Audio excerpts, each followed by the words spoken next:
दोस्तों, आज के इस एक्सप्लेनर में ना हम स्टॉक मार्केट के उस छुपे हुए हिस्से से पर्दा उठाने वाले हैं जिसके बारे में लोग अक्सर बात ही नहीं करते। हम उस मशीनरी को समझेंगे जो बैकएंड पर बिल्कुल चुपचाप काम करती है। हम सब रोज ट्रेडिंग करते हैं, बट क्या हमने कभी सोचा है कि मार्केट का ये पूरा सिस्टम असल में कितनी स्मूथली रन करता है? ये जानना किसी भी इन्वेस्टर के लिए बहुत ही एक्साइटिंग और जरूरी है। तो चलिए शुरू करते हैं। सोचिए, जब कोई इन्वेस्टर अपनी ट्रेडिंग ऐप पर किसी स्टॉक को देखता है और फटाक से उस बाय बटन पर क्लिक कर देता है, तो उस क्लिक के बाद और उस स्टॉक के डीमैट अकाउंट में आने के बीच आखिर क्या होता है? ये एक ऐसी प्रोसेस है जो पलक झपकते ही शुरू हो जाती है, लेकिन इसके पीछे का सफर लंबा और काफी दिलचस्प होता है। अगर इस बैकएंड सफर को हमने नहीं समझा, तो मार्केट स्ट्रक्चर की हमारी समझना हमेशा अधूरी ही रहेगी। और पता है, इस पूरे सफर को टेक्निकल भाषा में हम कहते हैं क्लियरिंग एंड सेटलमेंट। असल में ये मार्केट की वो फाइनेंशियल प्लम्बिंग है जो पूरे सिस्टम को जिंदा रखती है। इसमें पैसे और शेयर्स का आदान प्रदान एक अकाउंट से दूसरे अकाउंट तक होता है। आज इस चर्चा में हम इसी प्रोसेस को बिल्कुल प्रैक्टिकल तरीके से समझेंगे, ताकि अगली बार जब भी कोई ट्रेड हो तो उसके पीछे की पूरी कहानी आपके दिमाग में बिल्कुल साफ हो। आइए इसे एक रियल लाइफ एग्जाम्पल से समझते हैं। मान लीजिए आज सोमवार यानी मंडे है। इस दिन को मार्केट की लैंग्वेज में टी डे यानी ट्रेड डेट कहा जाता है। अब हम रिलायंस इंडस्ट्रीज के 100 शेयर्स खरीदना चाहते हैं और मान लेते हैं हर शेयर की कीमत है ठीक 1000 रुपए। जैसे ही हम ऑर्डर लगाते हैं, सबसे पहले ब्रोकर तुरंत ये चेक करता है कि क्या ट्रेडिंग अकाउंट में इसके लिए जरूरी फंड्स मौजूद हैं या नहीं। अगर जरूरी रकम अकाउंट में नहीं हुई तो ऑर्डर वहीं तुरंत रिजेक्ट हो जाएगा। यहाँ एक बहुत ही इंटरेस्टिंग पॉइंट है, असल कॉस्ट का। देखिए, रिलायंस के 100 शेयर्स 1000 रुपए के हिसाब से सीधे सीधे 1 लाख रुपए के होते हैं। लेकिन क्या हमारे अकाउंट से सिर्फ 1 लाख डेबिट होगा? नहीं। 1 लाख के ट्रेड पर ब्रोकर के चार्जेस और लगभग 0.015% के हिसाब से करीब 15 रुपए की स्टैंप ड्यूटी भी लगती है। तो इन सभी खर्चों को मिलाकर टोटल अमाउंट बन जाता है 1,119 रुपए और 19 पैसे। कहने का मतलब यह है कि 1 लाख के ट्रेड के लिए असल में थोड़े ज्यादा फंड्स की जरूरत पड़ती है।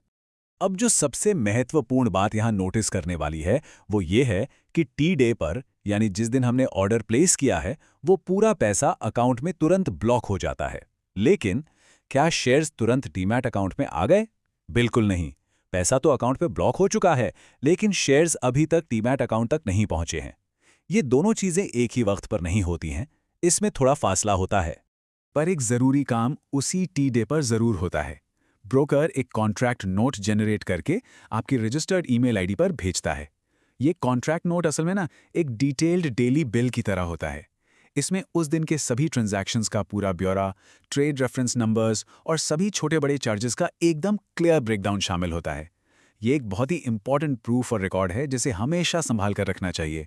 अब जरा देखते हैं कि ये पूरी सेटलमेंट की टाइमलाइन वक्त के साथ कितनी बदल गई है।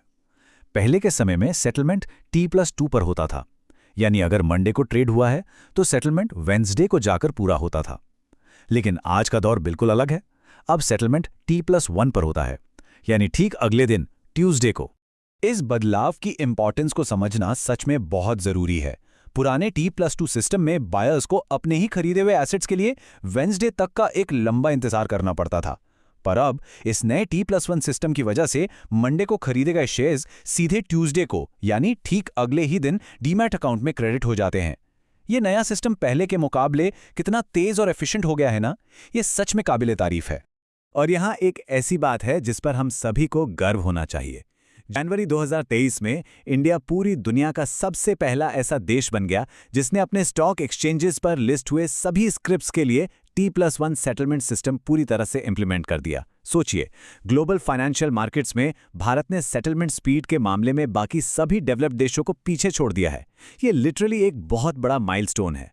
अब सवाल ये है कि इस T+1 के दिन बैकएंड पर आखिर क्या जादू होता है। देखिए, T+1 पर क्लियरिंग कॉर्पोरेशन एक बहुत ही कॉम्प्लेक्स डांस को अंजाम देती है। वो बेसिकली बायर के ब्रोकर के पूल अकाउंट से फंड्स डिडक्ट करती है और सेलर के ब्रोकर के पूल अकाउंट में उन फंड्स को क्रेडिट करती है। और ठीक इसी दिन वो रिलायंस के 100 शेयर्स जिनकी हमने बात की थी, आखिरकार खरीदार के डीमैट अकाउंट पर रिफ्लेक्ट होने लगते हैं, जिसका मतलब है फाइनली अब खरीदार उन शेयर्स का ऑफिशियल मालिक बन चुका है। तो चलिए, अब तक तो हमने सिर्फ खरीदने की बात की, लेकिन इस कहानी का एक दूसरा रुख भी तो है। आखिर क्या होता है जब कोई इन्वेस्टर अपने स्टॉक को बेचने का फैसला करता है? जब हम सेल बटन दबाते हैं तो बैकएंड पर कौन सी मशीनरी घूमती है? आइए मार्केट इक्वेशन के इस दूसरे हिस्से को भी थोड़ा डिटेल में एक्सप्लोर करते हैं। अब यहाँ ना जो सबसे दिलचस्प और फायदेमंद बात है वो ये है कि जब शेयर्स बेचे जाते हैं तो पैसा एग्जैक्टली कब मिलता है। जैसे ही आपका शेयर बिकता है, टोटल फंड्स का लगभग 80% हिस्सा बेचने वाले को उसी दिन यानी टी डे पर ही तुरंत मिल जाता है ना कमाल की बात? और बाकी बचा हुआ 20% हिस्सा ठीक अगले दिन यानी T+1 पर अकाउंट में आ जाता है। ये स्पीड वाकई में बेहतरीन है। कहने का सीधा सा मतलब ये है कि बेचने की पूरी प्रोसेस भी बिल्कुल खरीदने की तरह ही T+1 बेसिस पर पूरी तरह से सेटल हो जाती है। जो T+1 रेवोल्यूशन खरीदार के लिए काम कर रहा है, एग्जैक्टली वही रेवोल्यूशन बेचने वालों को भी उतना ही फायदा पहुंचा रहा है। मतलब बेचने का पूरा हिसाब किताब ठीक अगले दिन खत्म, बिना किसी लंबे इंतजार के।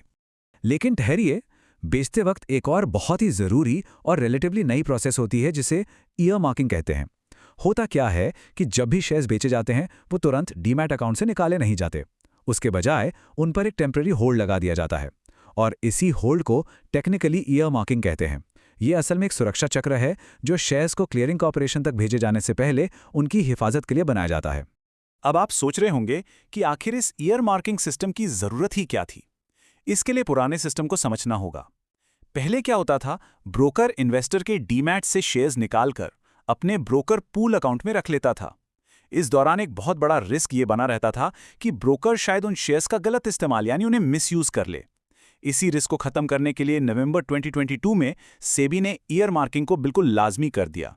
इस नए सिस्टम में शेयर्स इन्वेस्टर के अकाउंट में ही सेफली पड़े रहते हैं, बस उन्हें सेटलमेंट के लिए मार्क कर दिया जाता है।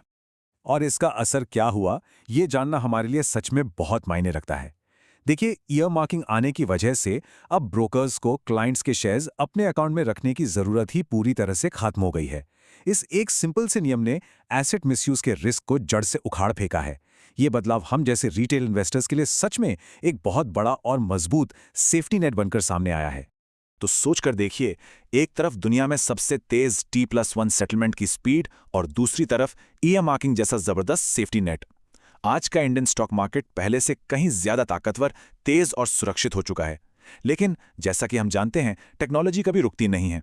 तो अब सोचने वाली बात यह है कि फ्यूचर में ऐसी कौन सी नई बैकएंड इनोवेशंस आने वाली हैं जो इस पूरे इन्वेस्टिंग सिस्टम को एक बार फिर से बदल के रख देंगी। ये सवाल सच में सोचने पर मजबूर जरूर करता है। मुझे पूरी उम्मीद है कि इस एक्सप्लेनर के जरिए स्टॉक मार्केट के पर्दे के पीछे का ये सारा मैकेनिज्म आपको बिल्कुल क्लियर हो गया होगा। अगर आपको ये जानकारी वैल्यूएबल लगे तो लाइक जरूर करें, अपने दोस्तों के साथ शेयर करें और ऐसी ही बेहतरीन जानकारियों के लिए सब्सक्राइब करना ना भूलें। और हाँ, ऐसे ही और भी ज्ञानवर्धक और दिलचस्प कंटेंट के लिए हमारे story telling YouTube channel Storytel on the way के साथ जरूर जुड़े रहें।